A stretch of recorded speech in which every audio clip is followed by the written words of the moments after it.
on the scene. He's got the voice that's mean, asking those questions that you never seen. He's got that fire, burning bright and clean. Andrew Keen, making waves, break the routine on the Keen on show. He brings the heat, asking the minds, digging deep till they bleed. No sugar-coated truths, no lies to deceive. Andrew Keen, the master of the interview beat.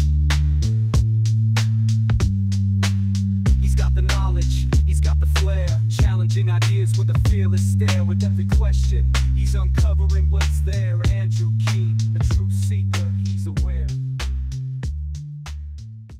Hello, everybody. Yesterday, we did a show with one of the great legends of the publishing industry, Peter Osnos. He used to be the publisher of Public Affairs. He was the editor of Donald Trump's Art of the Deal. He has a new book out, LBJ and McNamara. Peter Osnos is, more than anything else, I think, a bibliophile. He loves books, and he's dedicated his life to books. My guest today has a similar story. Stephen Riggio is the former CEO of Barnes & Noble before his family sold the company 10 years ago.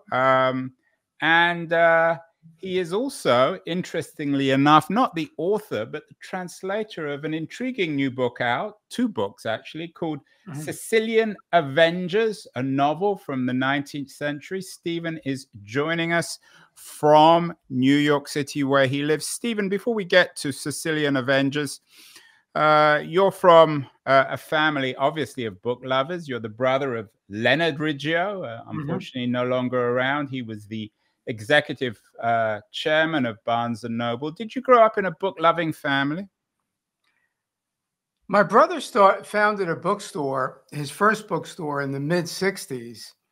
And at a very early age, he was 13 years older than me. And as soon as he opened his first store, he began putting books in my hand. My parents encouraged me to read. I spent a lot of time in the library. My dad was a taxi driver. My mom was a homemaker, but they were very, very literate, and they loved reading, and they loved the idea of their kids going into the book business. And I think I was maybe 10 or 12 years old when my brother put the first serious book that I remember into my hands, and that was Brave New World by Huxley. So, you know, talk about expanding the mind of a 10-year-old. I was kind of off to the races then. I bet for a 10-year-old, you remember the sex scenes the most from Brave New World. Yeah, and then we were on to Kurt Vonnegut and Kafka. So I've been a heavy reader for all my life. And then, of course, later on, I joined the company and, began a whole career in the business of book selling. There was a piece, there's always these pieces in the New York Times, Stephen. I'm sure you read lots of them about how young people these days aren't reading. I'm sure they had similar pieces when you were growing up. But does it sadden you a little bit that perhaps young people aren't reading books in the way that from your generation they certainly did, and they didn't? There are fewer bibliophiles like yourself and your brother and Peter Osnos. When we began expanding the company in the late 70s and the early 80s, people were predicting the demise of reading and bookstores. And then through the late 80s with cable television and video games, and the 90s with the internet, they kept on predicting the demise of the book business, and even through today. Yet the book industry is larger than the movie industry, and it always has been. So it's been an amazingly resilient industry in the face of so many other forms of entertainment being available. So I think it's more myth than reality.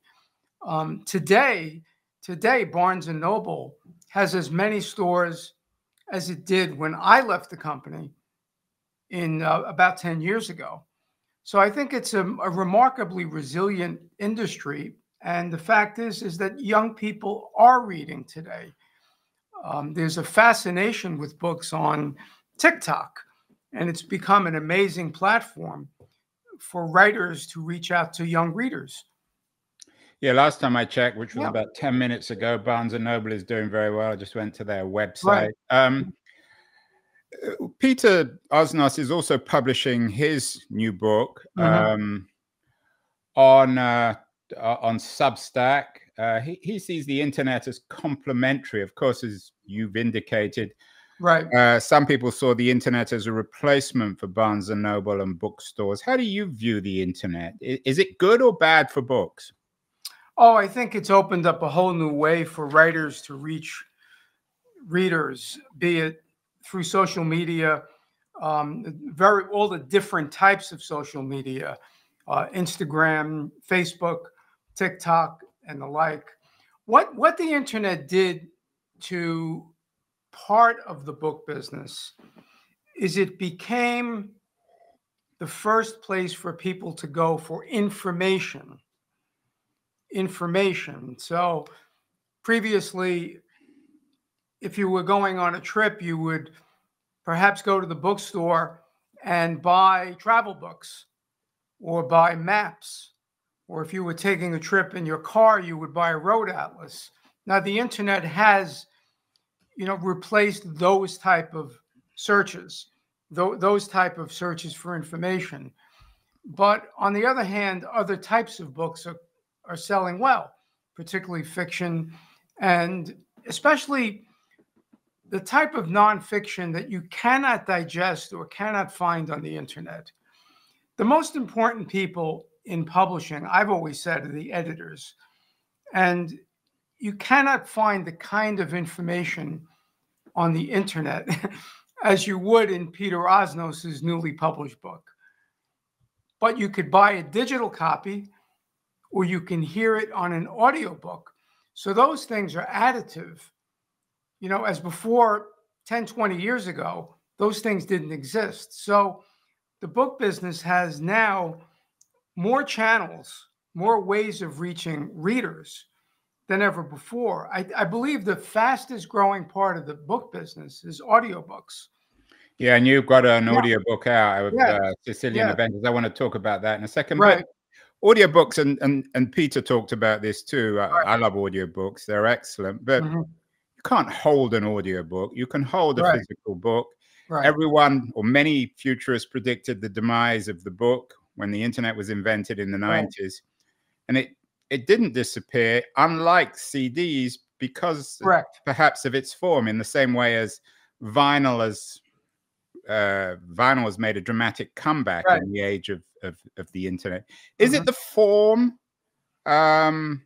Stephen, of the book that makes it such an impossible thing to literally and metaphorically put down? For many readers, I think having a physical copy is something that they treasure, unlike holding a CD. I think books have become important possessions for people, especially people that collect books of their favorite writers. And many of the writers today, especially of fiction, publish a book every year or two.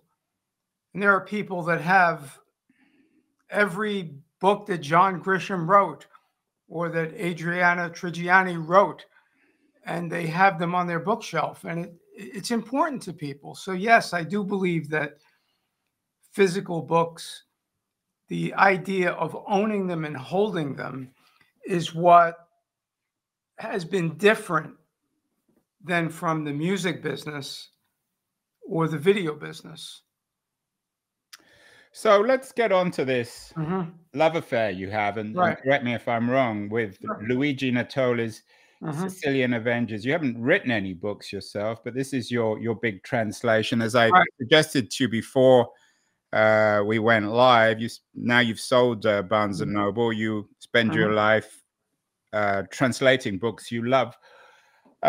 Before we get to Natoli, before we get to your relationship though with Natoli, how important do you think was the form of the book in the 19th century when Natoli was writing? Was it at that point in Sicily a revolutionary form? Well, he wrote his novels. He wrote about 30 novels. They were all written in installments, similar to what Charles Dickens did. And I believe kind of Substack, the Substack of the age. Of the day, yes. And, you know, because they were written that way, he developed a particular skill that would cause readers to wait with bated breath for the next installment. So he had tremendous narrative skills. He was also a historian. So his range of Sicilian and European history, combined with his narrative skills, produced these massively popular historical novels. And the one that I translated was his most famous and was his, you know, best-selling one, most popular.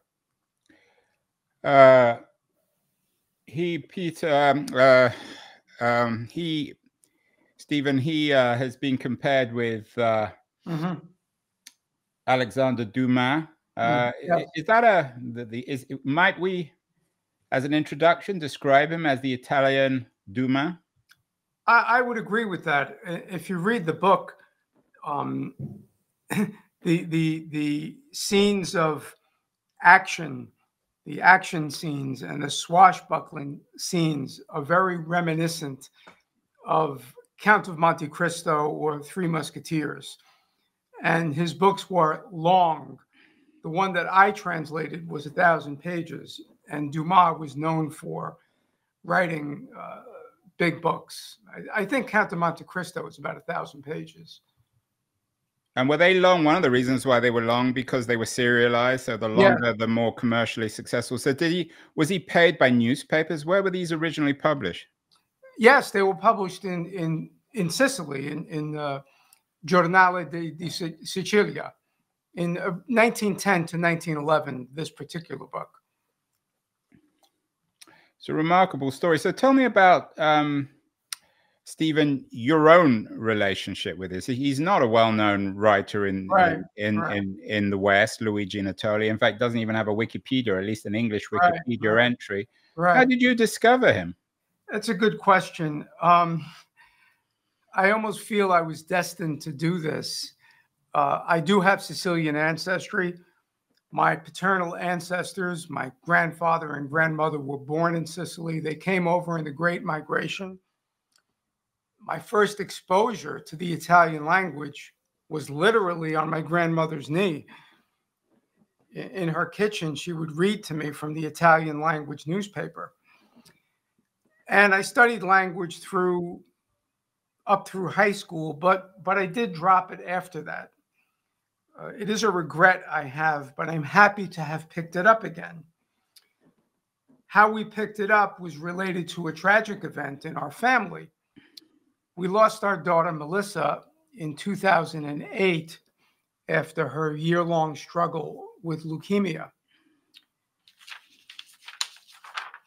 In the years after, in the immediate aftermath, I was looking for a way forward for my wife, Laura, and I, a way to open a new chapter in our lives or open a new door.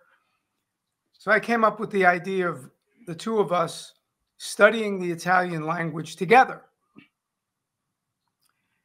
And we began, and it was the beginning of a new chapter in our lives. And it was great for me because I got back to the language.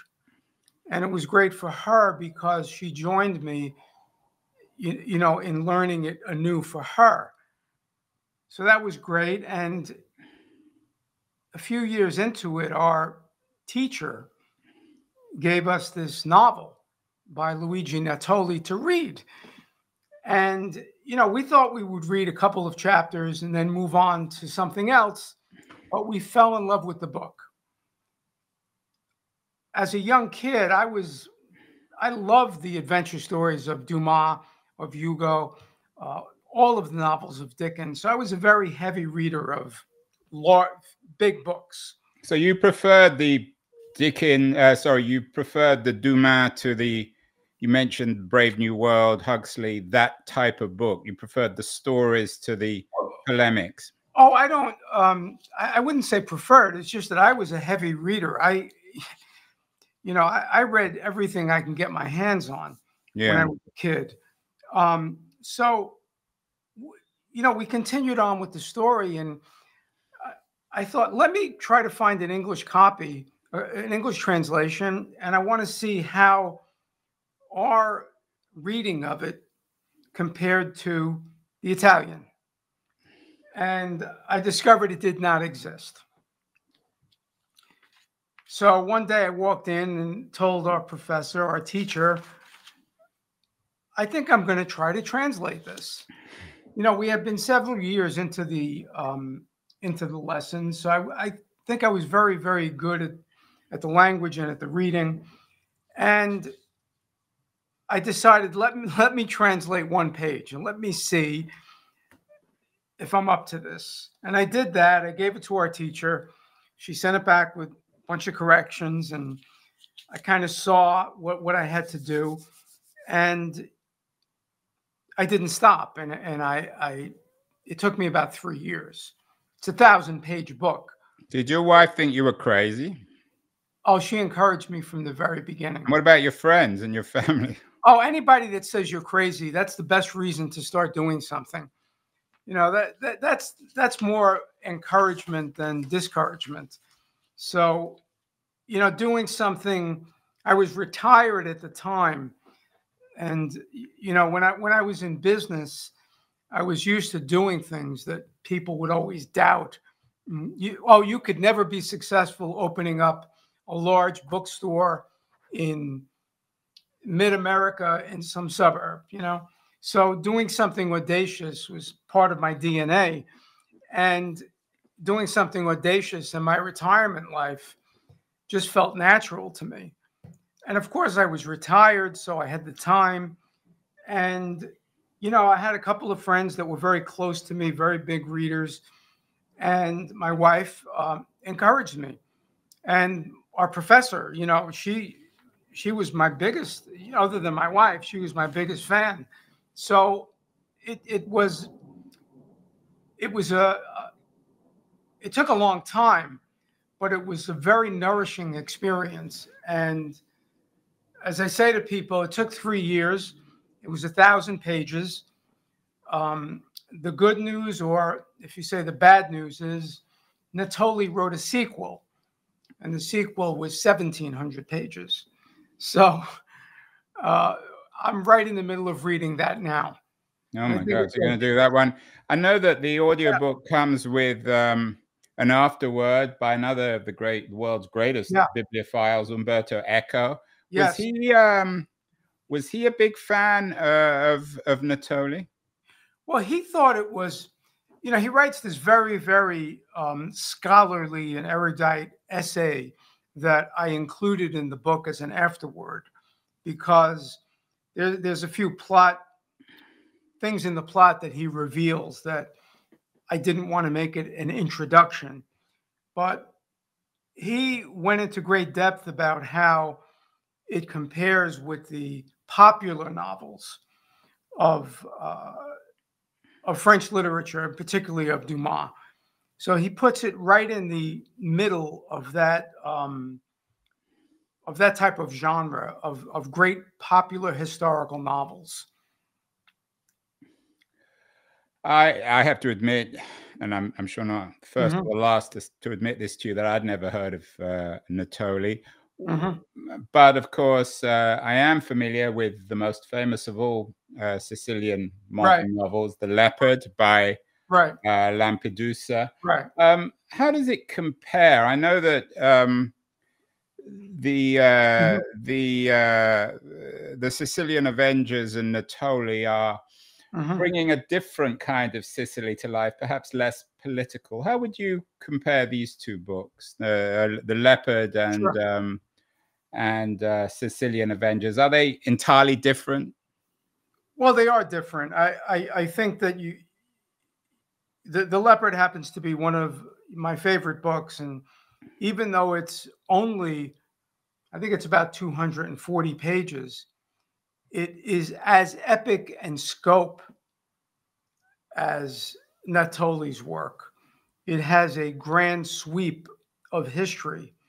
Of course, it deals with a later time when Garibaldi landed in Sicily, leading up to the Risorgimento, and it paints a picture of the decline of the feudal aristocracy of Sicily. And it's very, very beautifully written. I believe it's undergoing a new translation, by the way. Yeah. By Anne Goldstein. Yeah, I know that the original translation was quite controversial. I actually liked it. It's by Alexander Calhoun, I think. I mean, for me, I don't have your professional interpretive skills as a translator. But like many works in translation, they're always up for new perspectives. There's a new translation of Manzoni's The Betrothed that just came out, and that's another great Italian novel.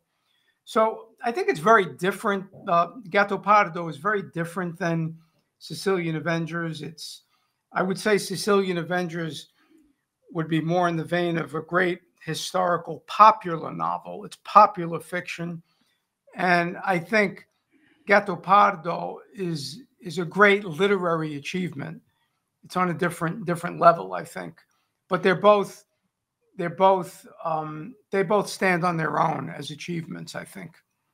Yeah, I'm not sure. I assume that Lampedusa read Gramsci's ideas about the morbid symptoms of dramatic change, which is, of course, what The Leopard is about, a place that doesn't change. And that's the theme of the book. Unless you change, you die.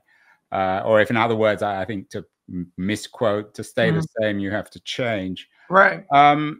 Is that true also of Sicilian Avengers? The Sicily that he describes, is it an eternal place? Is it a place which is changing because of economic or political or cultural pressures? Well, for 2,000 years, Sicily underwent tumultuous change. Invasion. I mean, that's the theme again of The Leopard, invasion after invasion. So it doesn't really have a heart, or its heart are several hearts. Yeah, I mean, there's a famous speech in which the prince talks about in the Leopard about Sicily having been invaded for 2,000 years, and we are exhausted, he says. I think Natoli's book, and Natoli was a scholar, a teacher. He wrote many textbooks, all of which were banned by Mussolini because he was an ardent anti-fascist. But his book takes a place at a time which was quite tumultuous because you had a change in government from the Spanish to the Savoy.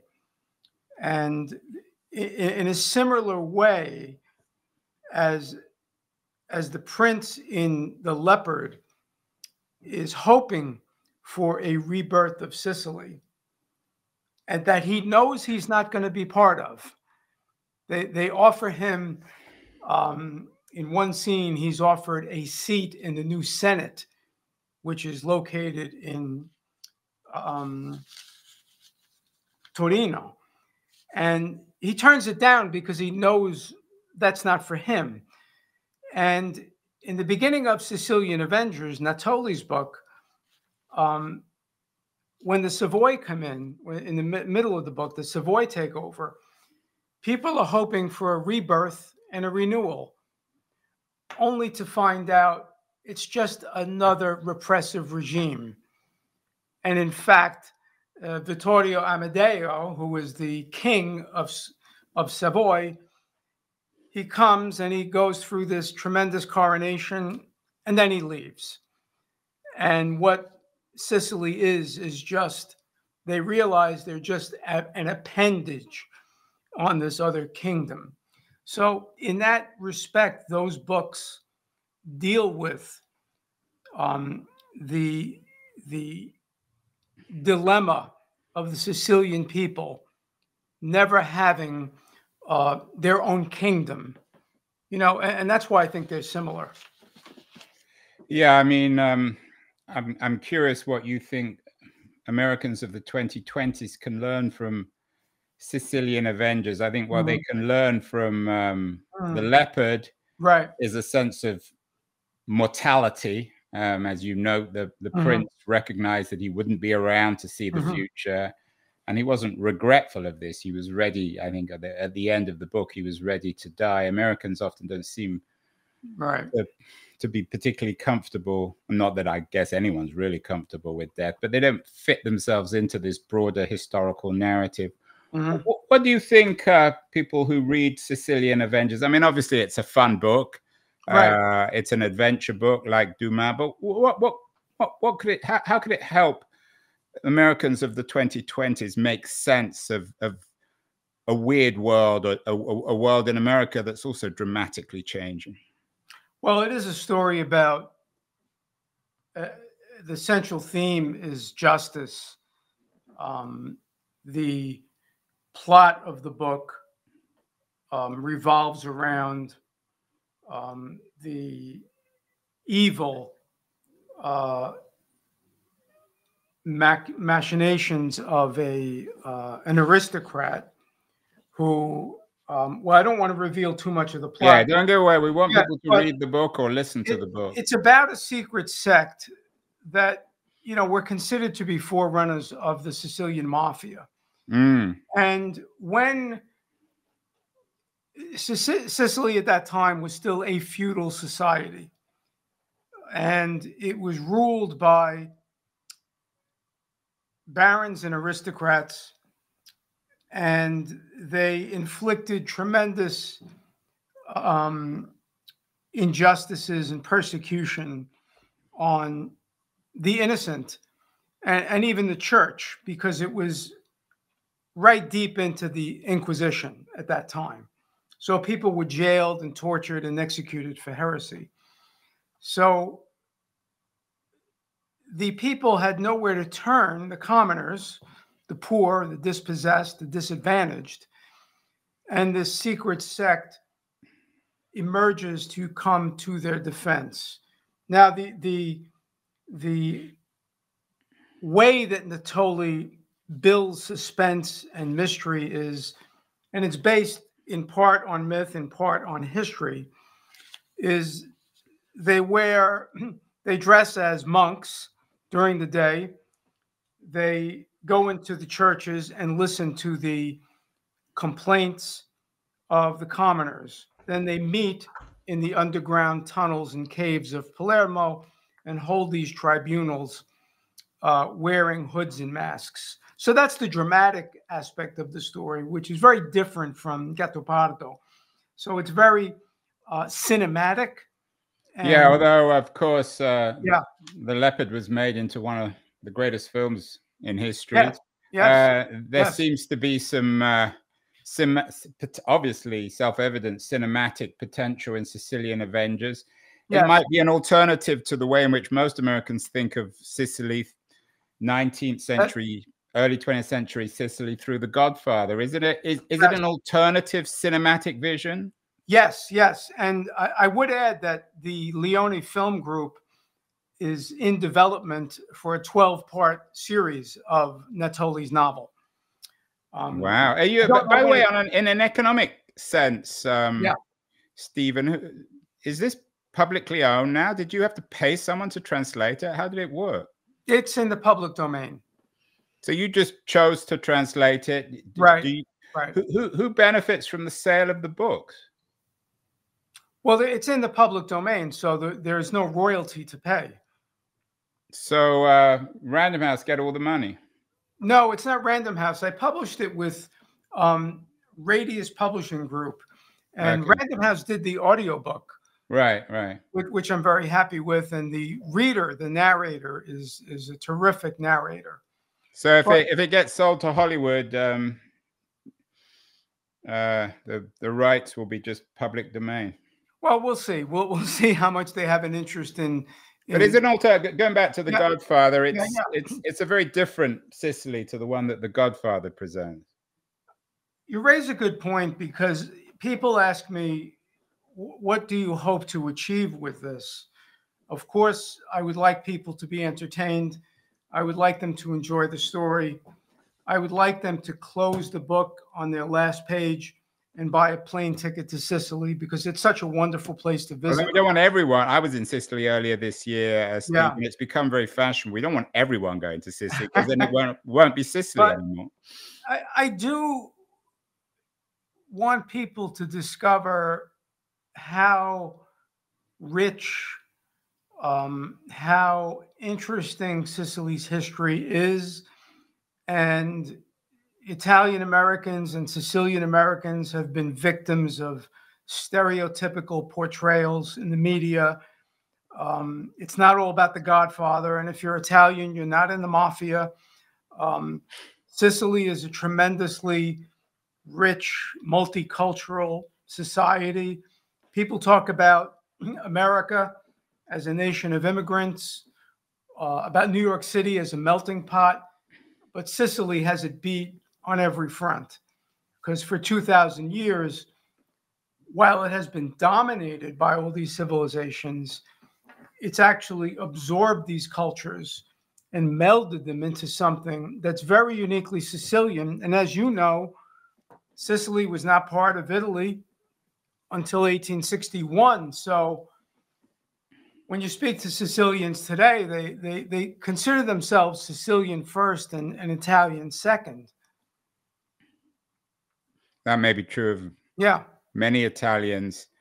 Yeah. I know that the book is a representation in some ways of what you call the dark streets and subterranean caves of Palermo. So it presents Palermo as, I don't know, a stage for adventure. In The Leopard, Palermo is presented as this slightly sort of surreal place. What is Natoli's Palermo like? It was never, of course, a grand city, not even like Naples or certainly Rome. What kind of place is Palermo like in the Sicilian adventures? No, at one point in history, it was bigger and grander than Rome or Naples. And when you go to Palermo, Natoli had a cinematic way of portraying the streets and the buildings, and the topographic detail in the book is brilliantly rendered. When you go to Sicily, you see in the architecture, the remains or it's almost like a palimpsest of Roman, Arab, Norman, and Byzantine architecture in one building. And then the Sicilian Baroque, which is very different than European Baroque. It's full-bodied Baroque in some of the churches. It really hits you in the face. But it was a grander city than Rome or Naples, absolutely at one time. But it did decline. And when you go there, it is interesting that you still see the remnants of bombed out buildings from World War II. So there's a bit of a combination of the ancient city, of a decaying city, and of a city that's undergoing rebirth. Yeah, no, I know that Palermo now has become very fashionable. There was a piece in the Times recently about how fashionable it's become. It's the new Prague or the new Krakow. Everyone's going there. So things are dramatically changing. It showed up also in the latest television series of the Ripley novels. I'm not sure if you saw that. So you're certainly part of bringing Sicily and Palermo back to life in this project. Finally, Stephen, I think we've lost your video, so we're just doing your audio. But this is described as by the French critic Schifano as the fifth historical monument of contemporary Italian literature. Final question on that. Do you agree with Schifano? And what are the other four monuments? Well, I do. He talks about, you know, interestingly, he leaves out Il Gattopardo. Oh, he mentions the betrothed, the viceroys, the name of the rose, and history, a novel by Elena by Moranti. So yeah, I was surprised that he left out Gattopardo. So I would certainly put it in there among those. well, maybe we can talk about 6 monuments, including the leopard.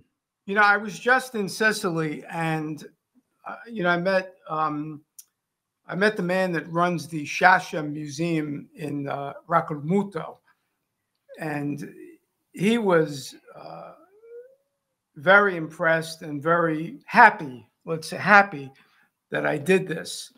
And everyone I met in Sicily that I gave the book to were just complimenting me for having achieved this. And because it's an important book in Sicily, there was a time, you know, shortly after, I mean, Sicily was such a high percentage of illiteracy in Sicily at the turn of the century and the years when the book came out, but it would be read to people. I can imagine. You know, and they would, you know, sit on the steps of the buildings and the apartments as the caretaker would read them the chapters, or the father would read the chapter to the people in the family. And it was for many years the only book that many Sicilians had read. Well, you are ascending Etna, Stephen. You're climbing a great mountain, a literary mountain. You, having translated the first 2 books, you're on to the next one, which is quite an achievement. You have to come back on the show once the next volume is done. Congratulations, a fascinating story, and keep well, keep translating. It's important that we got bibliophiles like yourself around who are not only keeping alive the book, but making it more and more valuable for future generations. So thank you so much. Thank you. You can go to SicilianAvengers.com, and that's where the book is, and there'll be information about it.